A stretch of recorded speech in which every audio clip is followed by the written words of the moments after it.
नमस्कार दोस्तों, डीसी शिक्षा एकेडमी में आपका स्वागत है। हम बात कर रहे थे क्लास 10th का सेकंड चैप्टर जिसका नाम था अम्ल, क्षारक और लवण। उसके नोट्स हमारे कंटिन्यू चल रहे थे, तो जो आधा पार्ट था वो हमने कवर कर लिया है और आधा जो रिमेनिंग पार्ट है वो हम आज पढ़ रहे हैं। तो आज का जो हमारा टॉपिक है वो है पीएच स्केल पर। पीएच स्केल क्या होती है और पीएच स्केल जो होती है उसकी क्या क्या वैल्यू होती है, मानव का जो शरीर है उसमें पीएच का कितना मान होता है और खेतों में पीएच के जो मान होते हैं यानी मिट्टी का जो पीएच मान होता है उससे रिलेटेड भी हम चीज़ें यहाँ पर डिस्कस करेंगे। तो सबसे पहले आपको पता होना चाहिए कि पीएच स्केल होता क्या है, यानी पीएच स्केल किसको मेज़र करता है। तो चलिए वीडियो स्टार्ट करते हैं। पीएच स्केल किसी विलयन में उपस्थित H+ आयन की सांद्रता ज्ञात करने के लिए एक स्केल विकसित किया है, जिसे ही हम क्या कहेंगे, पीएच स्केल कहेंगे। यानी कोई विलयन है उसमें H+ आयन की सांद्रता अगर हमें ज्ञात करनी है तो हम जिस स्केल से उसकी सांद्रता ज्ञात करेंगे वो होगी पीएच स्केल।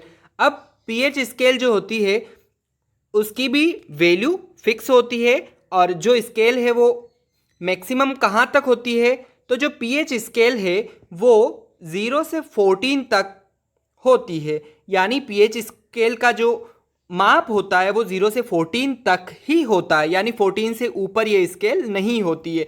तो अब इन 14 के बीच में ही हम विलयन को अम्लीय, क्षारीय और उदासीन बता सकते हैं। कैसे बताते हैं, यानी पीएच स्केल में हम इस तरीके से हमने फिक्स कर रखा है कि अगर पीएच की वैल्यू 7 आई तो वो जो विलयन होगा वो उदासीन होगा, और अगर पीएच की वैल्यू 7 से कम है तो विलयन अम्लीय होगा, और अगर पीएच की वैल्यू 7 से ज़्यादा है तो विलयन कैसा होगा, क्षारीय विलयन होगा। लेकिन पीएच स्केल मेज़र क्या करता है, विलयन में H+ आयन की सांद्रता को मेज़र करता है। ठीक है, अब हम देखते हैं पीएच के कुछ उपयोग देखते हैं। अब आप देखिए दैनिक जीवन में पीएच के महत्व को। अब आप यहाँ पर पौधे एवं पशु के पीएच के प्रति जो संवेदनशीलता है वो भी बताई गई है, और हमारा शरीर जो होता है वो किस रेंज पर, यानी शरीर की जो रेंज है वो क्या होगी, पीएच रेंज, और वर्षा का जो जल है उसकी पीएच रेंज क्या होती है वो भी हम डिस्कस करेंगे। तो दैनिक जीवन में पीएच के महत्व में सबसे पहले बता रखा है कि पौधे एवं पशु पीएच के प्रति संवेदनशील होते हैं, और हमारा शरीर 7 से 7.8 पीएच परास के बीच कार्य करता है। यानी 7 यानी उदासीन और 7 से ज़्यादा यानी क्षारीय, तो हम पूरा इसको क्षारीय भी नहीं कह सकते हैं।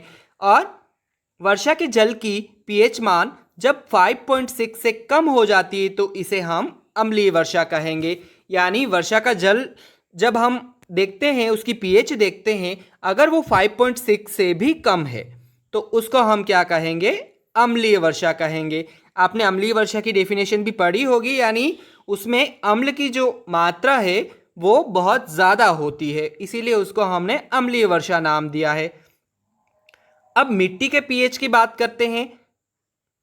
अच्छी उपज के लिए पौधे को एक विशिष्ट पीएच परास की आवश्यकता होती है। यदि किसी स्थान की मिट्टी का पीएच कम या अधिक हो तो किसान क्या करेगा, उस मिट्टी की परख करेगा कि मिट्टी अम्लीय है या क्षारीय है। अगर उसे पीएच मान का पता होगा और अगर वो पीएच स्केल से उस मान को मेज़र कर लेगा तो उस मिट्टी में वो क्या मिला सकता है, अम्लीय और क्षारीय पदार्थ मिला सकता है और अपनी मिट्टी को उपजाऊ बना सकता है। हमारे पाचन तंत्र का पीएच। अब पाचन तंत्र का पीएच भी हमें पता होना चाहिए।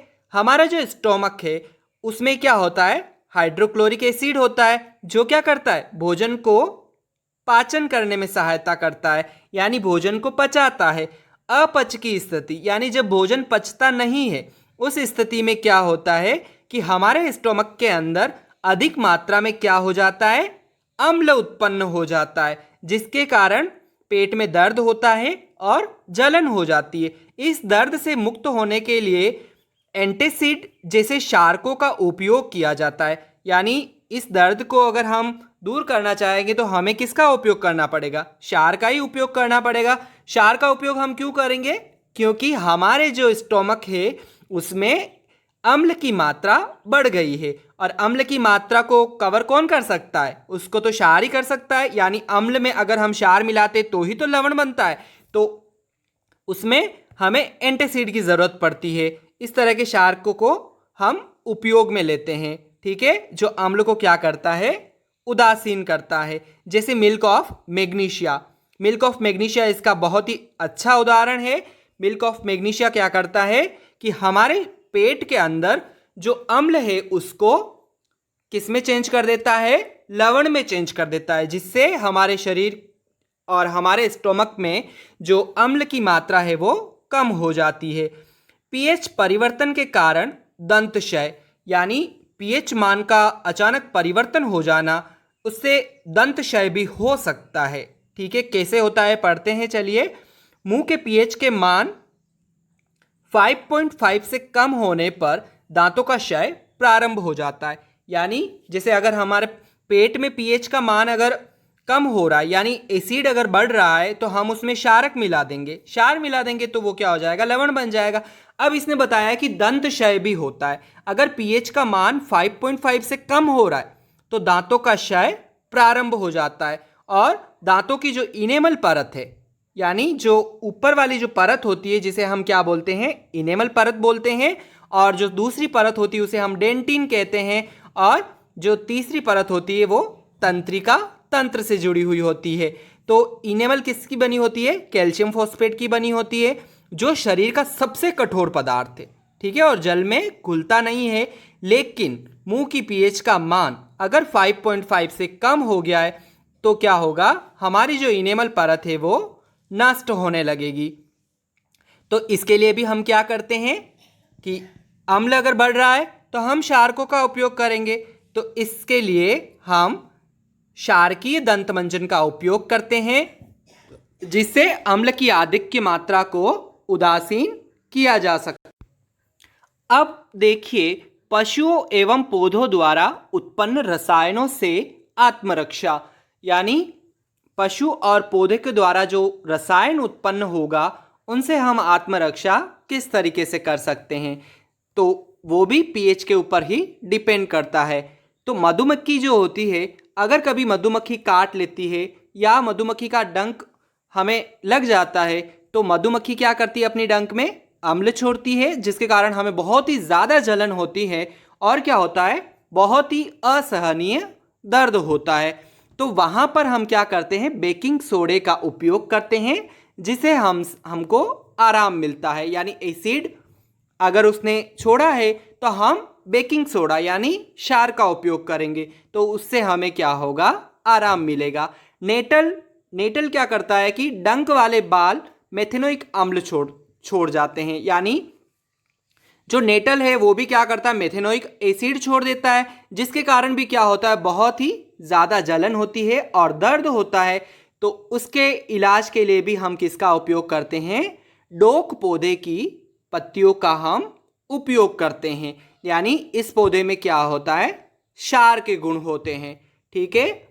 अब हम बात कर रहे हैं लवणों की पीएच के बारे में, यानी लवण की पीएच कितनी होती है, जो मैंने आपको पहले पढ़ा दी है, लेकिन हम एक बार वापस देख लेते हैं कि प्रबल अम्ल और प्रबल क्षार अगर हमने मिला दिया तो हमको क्या मिल जाएगा? प्रबल और प्रबल। यानी इसको आप इस तरीके से समझ सकते हैं कि जैसे एक बहुत ही ताकतवर इंसान है, ठीक है, दूसरा क्या है? दूसरा भी उसके जैसा ही ताकतवर है, दोनों ही लड़ रहे हैं, तो इसमें क्या होगा?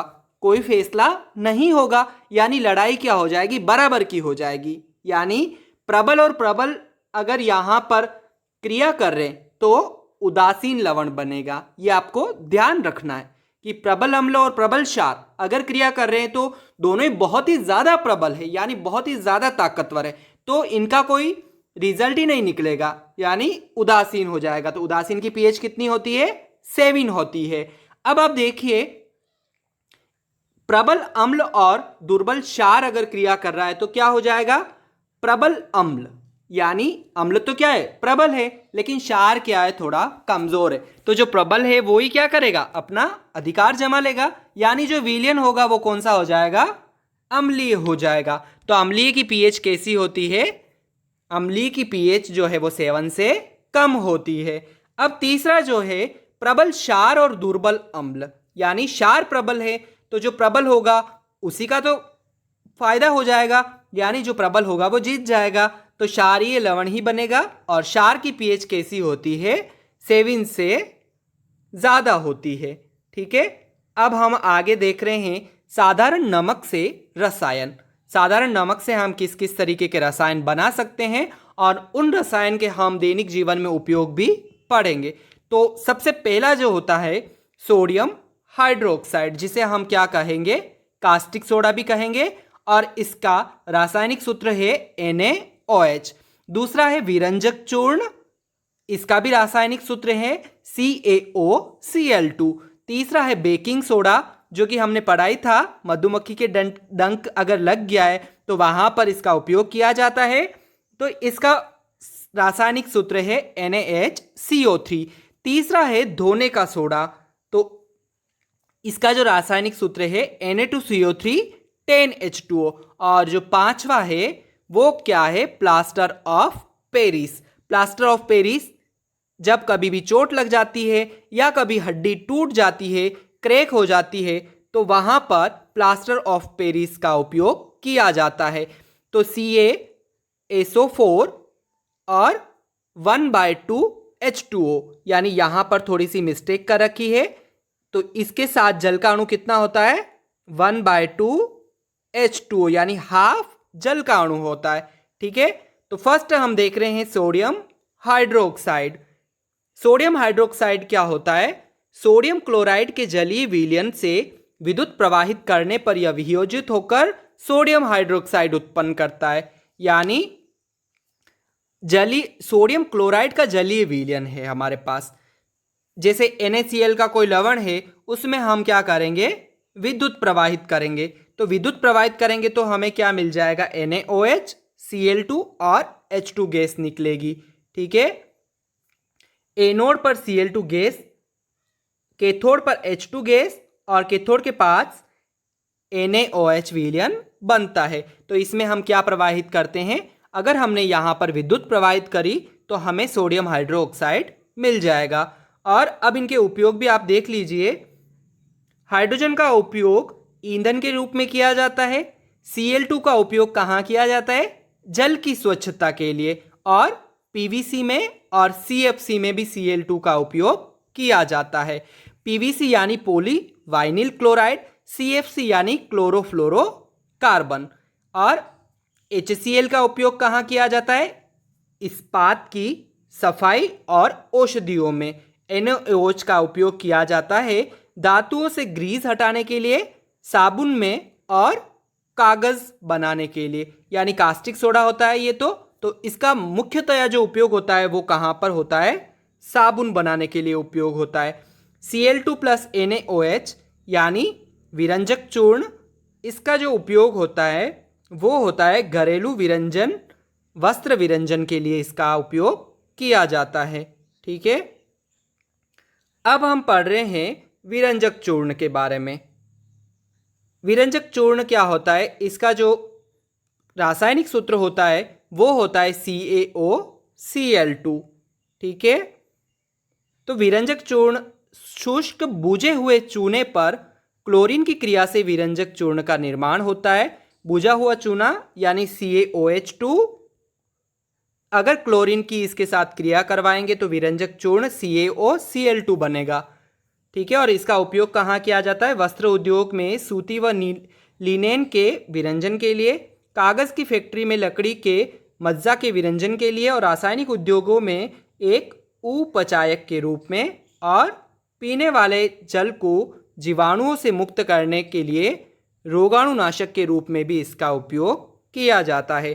तीसरा है baking soda. Baking soda NaHCO3 जिसका फॉर्मूला होता है, तो इसके हम प्राप्त इसको हम कैसे कर सकते हैं, जब हम NaCl H2O plus CO2 plus NH3 को अगर हम मिलाएंगे तो इससे हमें बेकिंग सोडा मिलेगा। और यह क्या है, एक दुर्बल असंक्षारक क्षारक है। तो खाना पकाते समय गर्म करने पर इसमें निम्न अभिक्रिया होती है, यानी इसको अगर हम गर्म करेंगे तो क्या अभिक्रिया होगी, Na2CO3 बनेगा, H2O भी बनेगा और CO2 भी बनेगा। ठीक है, ये होता है बेकिंग सोडा। इसका उपयोग भी जनरली आप देखते हैं बेकिंग पाउडर बनाने में। ठीक है, इसमें क्या मिलाया जाता है, बेकिंग सोडे में टार्ट्रिक अम्ल मिलता है तो बेकिंग पाउडर बन जाता है। इस अभिक्रिया से उत्पन्न CO2 के कारण पाव रोटी या केक में खमीर उठ जाता है तथा इससे यह मुलायम एवं स्पंजी हो जाता है। यह एंटीसीड का एक संगठक भी है। इसका उपयोग सोडा अम्ल अग्निशामक में भी किया जाता है। नेक्स्ट है धोने का सोडा। इसका फॉर्मूला होता है Na2CO3 10H2O सोडियम कार्बोनेट। तो इसको हम कैसे प्राप्त कर सकते हैं, सोडियम कार्बोनेट से अगर हम जल की क्रिया करवाएंगे तो हमें Na2CO3 10H2O मिल जाएगा। ठीक है, तो ये होता है धोने का सोडा। यह एक क्षारकीय लवण है और उसका उपयोग भी आप देख लीजिए, कांच, साबुन एवं कागज उद्योगों में होता है, बोरेक्स के उत्पादन में भी और घरों में साफ सफाई के लिए भी और जल की स्थायी कठोरता को हटाने के लिए भी इसका उपयोग किया जाता है। नेक्स्ट है plaster of Paris CaSO4 half H2O। Gypsum को अगर हम 373 केल्विन पर गर्म करेंगे तो क्या होगा, जल के अणुओं को त्याग कर कैल्शियम सल्फेट हेमीहाइड्रेट या अर्धहाइड्रेट बनाता है। यह एक सफ़ेद चूर्ण है जो जल मिलाने पर यह पुनः जिप्सम बनकर ठोस पद प्रदान करता है। यानी इसको अगर हम जिप्सम को गर्म करेंगे तो इससे हमें ये जो पदार्थ है वो मिल जाएगा। इसका उपयोग कहाँ कहाँ पर किया जाता है, प्लास्टर ऑफ पेरिस का उपयोग डॉक्टर टूटी हुई हड्डियों को सही जगह पर स्थिर रखने के लिए करते हैं और खिलौने बनाने के लिए, सजावट के सामान बनाने के लिए और सतह को चिकना बनाने के लिए भी उपयोग किया जाता है। अब है क्रिस्टलन का जल। लवण के एक सूत्र इकाई में जल के निश्चित अणुओं की संख्या को क्रिस्टलन का जल कहते हैं। तो ये परिभाषा भी आपको अच्छे से याद करनी है। जैसे उदाहरण है CuSO4 5H2O में क्रिस्टलन के जल के अणु कितने हैं, 5 अणु है। सेकंड वाले में 10 अणु है और थर्ड वाले में 2 अणु है। ठीक है, तो ये था दूसरा पार्ट। जिसके नोट्स थे उनको मैंने आपको अच्छे से क्लियर किया है। अगर फ्रेंड्स आपको वीडियो अच्छा लगा है तो आप इसे लाइक और शेयर कीजिए और चैनल सब्सक्राइब ज़रूर कीजिए। तो आपको इसी तरीके के आगे के सारे चैप्टर आपको क्लियर करवाऊंगा। Thank you.